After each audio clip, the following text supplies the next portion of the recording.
El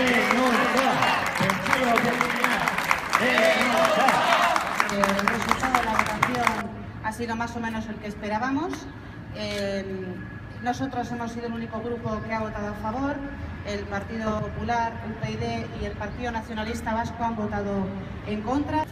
Nosotras y nosotros les hemos dicho que parece ser que ellos tienen propuesta, pero que no la terminamos de ver, excepto en el Teleberri con conexión directa desde Sabinechea.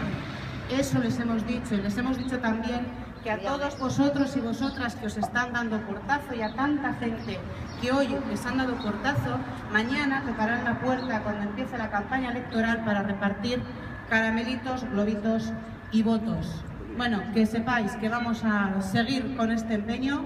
Es importante, como decíamos ayer, que la lucha institucional sin lucha social no es nada.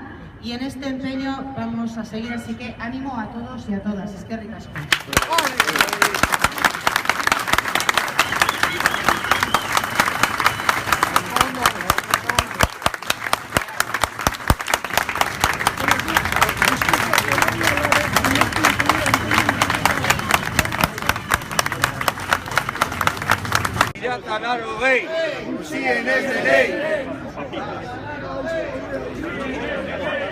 Menos de 1080, no me salen las cuentas. Menos de 1080, no me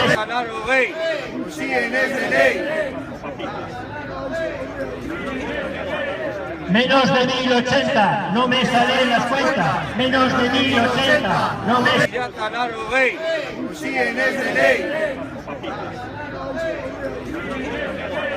Menos de 1080, no me salen las cuentas. Menos de 1080, no me